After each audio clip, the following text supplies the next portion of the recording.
Well, they can try, but it's going to take them a long time to come back. But if they do want to come back and they want to come back without a deal, then we're going to obliterate that one too. We can knock out their missiles very quickly. We have great power, and we helped Israel a lot. We were shooting down the drones. We were doing a lot of things for Israel. We did a good job for Israel, but Israel did a good job. They fought, and they all fought bravely. Look, that's a war. That's a vicious war. They're all vicious wars. When you write, hey, you covered a lot of wars. They're all vicious. We never saw a nice one, right? They're all vicious. But that was a big fight. But the big thing was the knockout of the possible nuclear capability. And it was a complete knockout of nuclear capability. That doesn't mean that over the next 2 years or 3 years they're not going to come back or not going to try. I think they got hit so hard. They may talk about trying, but I don't think they want to try. And I can tell you that they would love to be able. You watch this and your blood should be ice in your veins, because this is nothing less than a deranged carnival barker, celebrating slaughter as if it were a real estate transaction. This is the pornography of violence dressed up in the casual vernacular of a man who has never felt consequence, never known restraint, never encountered a boundary he couldn't obliterate with money or military might, or the sheer grotesque audacity of his pathological narcissism. And here we are again, faced with the unrelenting horror of American empire expressed through one man's performative sadism, dressed up as strength. Trump's recent remarks about Iran's nuclear program being gonzo after the June strikes he ordered represent something so much more sinister than simple bellicosity, because what you're hearing in that clip is the complete moral bankruptcy of a political class that has learned to speak about human death, the way venture capitalists discuss market disruption. And we need to understand that the United States joined Israel in June 2025 to launch strikes against 3 Iranian nuclear facilities in what became a conflict that killed hundreds of people, according to Iranian Health Ministry reports. But Trump frames this as a complete knockout, as if war were a boxing match and not the systematic destruction of human infrastructure and human life itself. The rhetoric here should alarm every single person who claims to care about international law or human dignity, because Trump is literally threatening to do it again, promising that if Iran attempts to rebuild its nuclear program, we're going to obliterate that one, too. And this language of obliteration is not accidental. It's the vocabulary of genocide. It's the lexicon of annihilation dressed up in the folksy cadence of a game show host. And what makes it particularly chilling is how Trump frames future destruction as inevitable if Iran tries to come back without a deal, which means he's holding an entire nation hostage to his negotiating whims, while simultaneously bragging about the devastation already inflicted. You need to grasp the sheer audacity of this moment, because Trump previously withdrew from the Obama-era Iran nuclear deal in 2018, despite UN monitors repeatedly certifying that Iran was in compliance. And now he's positioned himself as both arsonist and firefighter, first destroying the diplomatic framework that kept Iran's nuclear program contained, and then bombing the country when predictably they began enriching uranium again, after sanctions were reimposed. This is the monstrous logic of imperialism laid bare for anyone willing to see it, and the progressive movement needs to understand that the strikes are unlikely to result in the end of Iran's nuclear activities and could increase its perceived imperative to develop a weapon, according to analysts at the Center for American Progress, because of course military aggression doesn't create security, it creates the conditions for endless escalation and retaliation. Early intelligence assessments indicated the strikes set back Iran's nuclear program only by a few months tops, which means Trump ordered an attack that killed at least 657 people, for what amounts to a temporary inconvenience to Iran's nuclear timeline. And when you compare this to the minimum 1-year breakout time under the JCPOA that Trump abandoned, the absolute criminal negligence of this approach becomes impossible to ignore. But let's dig deeper into what's happening here, because this isn't just about one military strike or even one presidency. This is about the entire architecture of American militarism in the Middle East, and how both parties have constructed a bipartisan consensus around the idea that the United States has the right to bomb whoever it wants whenever it wants, for whatever reason it deems sufficient. Democratic Representative Jim Himes called Trump's decision to launch direct military action against Iran without congressional approval a clear violation of the Constitution, and he's absolutely correct. But where was this constitutional outrage when Obama was drone-striking weddings and funerals across the region? Where was this principled stand when Biden continued providing weapons for the devastation of Gaza, which a growing number of scholars and human rights organizations have described as a genocide? And the answer is that constitutional norms only matter to the establishment when they can be weaponized against political opponents, while the actual substance of militarism continues unabated. The historical context here matters tremendously because in June 2025, the IAEA reported that Iran had acquired enough enriched uranium to produce 9 nuclear warheads. But this didn't happen in a vacuum. This happened because Harvard political scientist Stephen Walt called Trump's withdrawal from the Iran deal his most consequential foreign policy blunder. And experts note that if the United States had stayed in the agreement, Iran would still have an internationally monitored nuclear program and would not possess uranium enriched to weapons-grade levels, so Trump literally created the crisis he's now using to justify mass violence. And this is the playbook of every imperial power throughout history. Manufacture the threat and then position yourself as the only one capable of neutralizing it through overwhelming force. What's particularly grotesque about Trump's performance in this clip is the casual way he discusses American military superiority, as if technological dominance somehow makes the killing more righteous, bragging that we can knock out their missiles very quickly, and talking about how we have great power, as if power itself were a moral justification for its exercise. And this is the logic of fascism dressed up in patriotic bunting, because fascism at its core is the belief that might makes right, that strength justifies domination, that the powerful have an inherent entitlement to subjugate the weak. When Trump says we were shooting down the drones, we were doing a lot of things for Israel, he's revealing the actual geopolitical calculus here, which has nothing to do with nuclear proliferation and everything to do with maintaining Israel's regional military dominance, regardless of the human cost. Trump has positioned the June 2025 strikes as his biggest accomplishment, bragging that he gave Israel the green light and then joined in, which makes clear this was always about demonstrating American power in service of Israeli expansionism. The progressive analysis here needs to be unflinching, because most Democrats and some Republicans expressed concerns about the constitutionality and effects of the strikes, but concern is not enough. Hand-wringing is not enough. Strongly worded letters are not enough when we're talking about a president who has demonstrated again and again that he views military force as an extension of his personal brand and ego. Many right-wing politicians, including Rand Paul and Tucker Carlson, criticized Trump's support for Israeli strikes, and polls showed 53% of Trump voters said the U.S. should not get involved, which reveals that there's actually significant opposition to Middle East intervention, even among Trump's base. But the bipartisan foreign policy establishment continues to push for endless war, because war is profitable for defense contractors, war justifies military budgets, war creates the conditions for continued American hegemony. And we need to talk about the absolutely chilling way Trump discusses this as a transactional matter, saying Iran would love to be able to make a deal with me, as if he's negotiating a real estate development, and not holding the threat of annihilation over an entire country. Trump insisted Iran could have been spared the attacks if it came to a deal, saying they could have had a deal where nobody would have died, which is the language of an abuser, the rhetoric of someone who beats their victim and then says, "Look what you made me do." And this is how empire always justifies itself, by positioning violence as the inevitable result of the victim's refusal to submit, rather than as a choice made by the aggressor. The fact that Iran's supreme leader has said dealing with Trump is beneath the dignity of the Islamic Republic should tell you everything about how the rest of the world views this performance of American exceptionalism. But here's where it gets even more damning, because analysts argue it's unlikely Netanyahu will abandon his pursuit of regime change in Iran, raising the specter of long-term instability. Experts believe Iran could reconstitute its nuclear program in a year or two at secret locations, and that Israel's attack will strengthen, not weaken, Iran's desire for nuclear weapons, so the strikes have actually made the situation dramatically worse from a non-proliferation standpoint.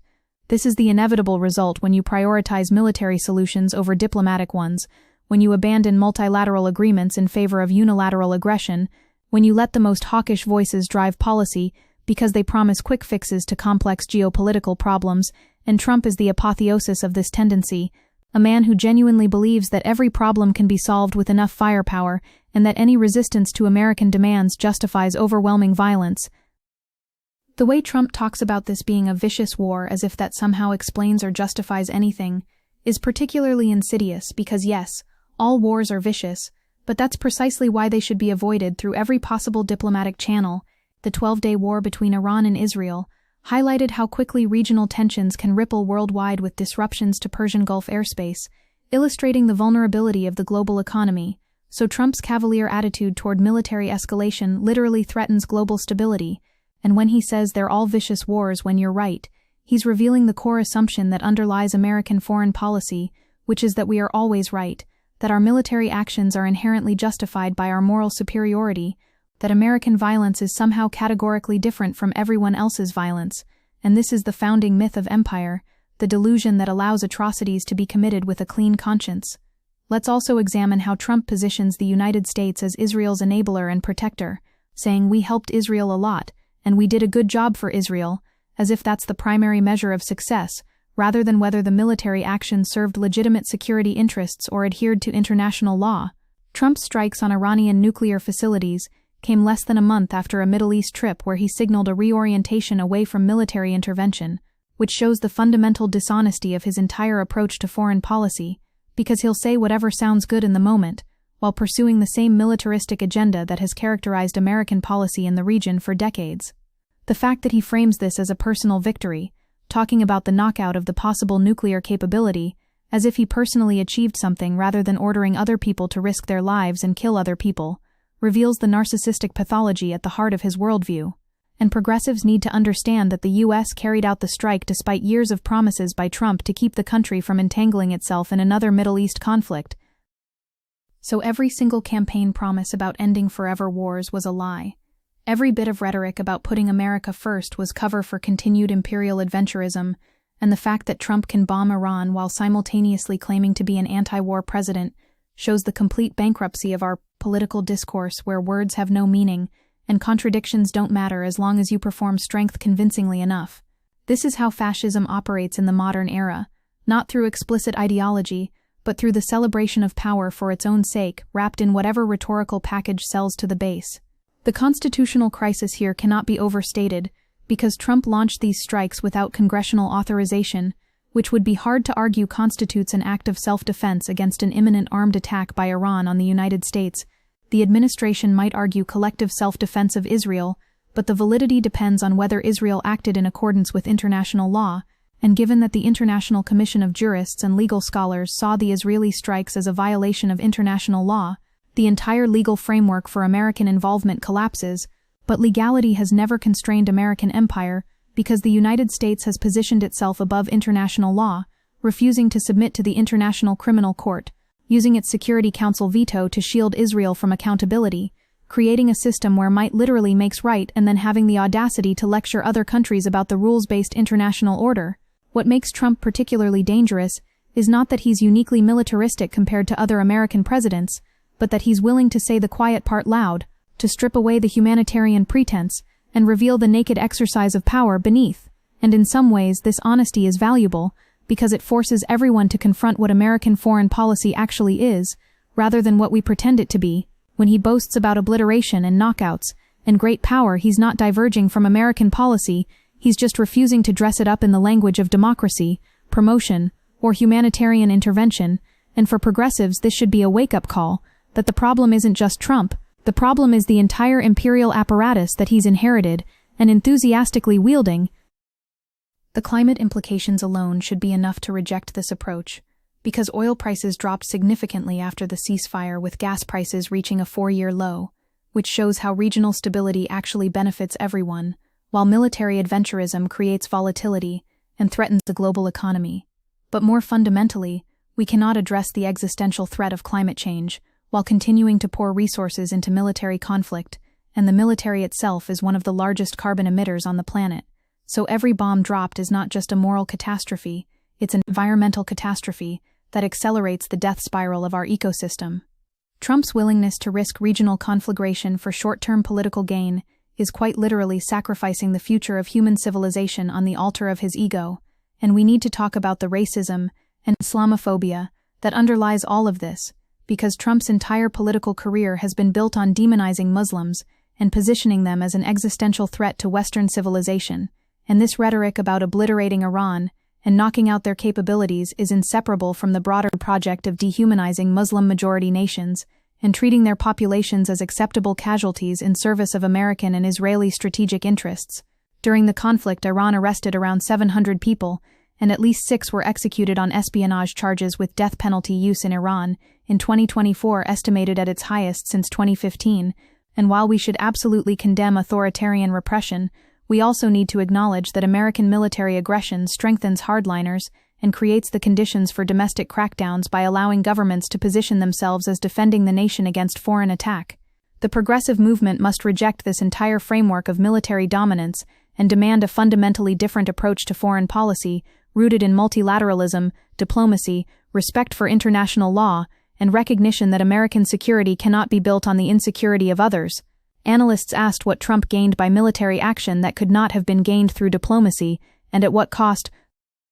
And that's the central question we need to keep asking, because the answer is that he gained nothing except the ability to perform strength for his base, while the cost was hundreds of lives, and increased regional instability, and the potential for catastrophic escalation. This is not strength. This is weakness dressed up in military hardware. This is the bankruptcy of imagination that cannot conceive of security except through domination.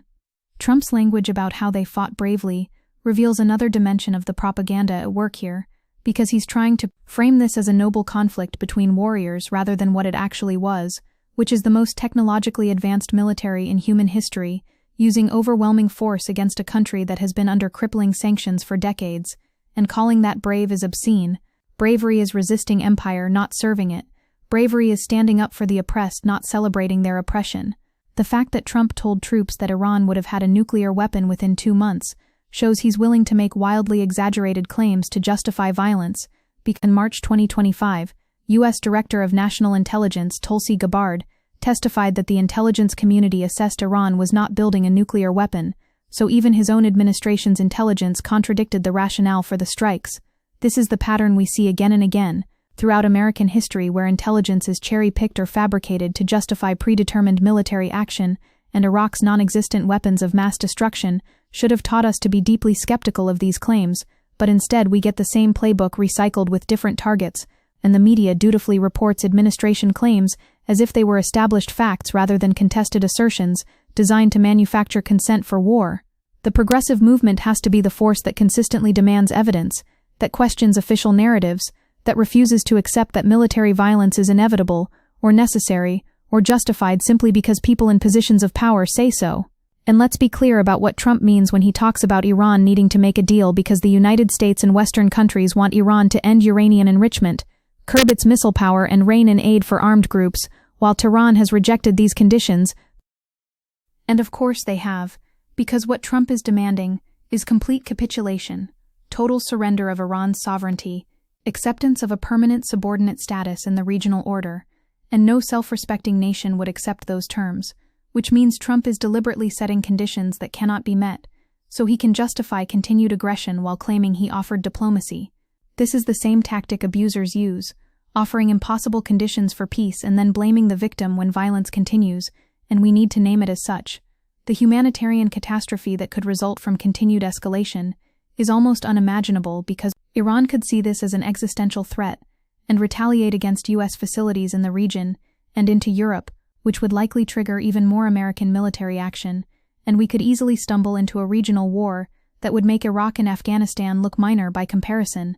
UN Secretary-General Antonio Guterres described the strikes as dangerous escalation and called for diplomacy, but the Trump administration has shown zero interest in genuine diplomatic engagement, only in extracting maximum concessions through the threat of overwhelming violence, and this approach has never worked.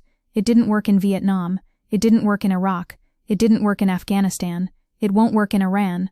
What progressives need to understand is that opposing Trump's militarism isn't enough if we're not also building an alternative vision of what American foreign policy could be, one based on cooperation rather than domination, on dialogue rather than destruction, on recognizing that true security comes from addressing the legitimate grievances that fuel conflict rather than trying to bomb them into submission.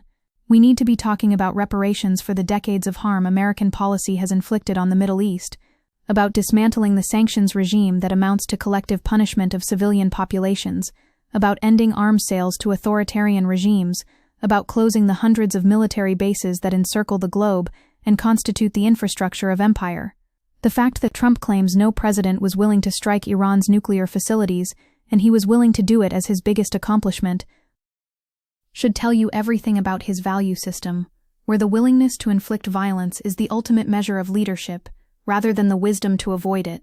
This is the sickness at the heart of American political culture, where we celebrate generals and warriors while ignoring teachers and caregivers, where we spend trillions on weapon systems while letting people die from lack of health care, where we treat empathy as weakness and brutality as strength, And Trump is not an aberration from this culture, he is its most authentic expression. Every single person who claims to care about justice needs to be in the streets demanding an end to this madness, because talks between Tehran and Washington do not appear set on resuming, which means the threat of renewed conflict hangs over the entire region, and the consequences of another war would be catastrophic, not just for Iran, but for the entire world. We need to be organizing, mobilizing, building coalitions that can actually constrain the war machine, rather than just issuing statements of concern and hoping for better leadership, because the system itself is designed to produce these outcomes, regardless of who's in charge. Trump's framing of this as a personal achievement, his obvious relish at discussing obliteration and knockout and great power, reveals a man completely disconnected from the human consequences of his decisions. And this is not uncommon among leaders, but it should disqualify someone from holding power, not elevate them to the highest office. The pathology of narcissism combined with access to the most powerful military in human history is a recipe for catastrophe, and we're watching it unfold in real time, while the political establishment debates decorum and procedural norms rather than the substance of imperial violence.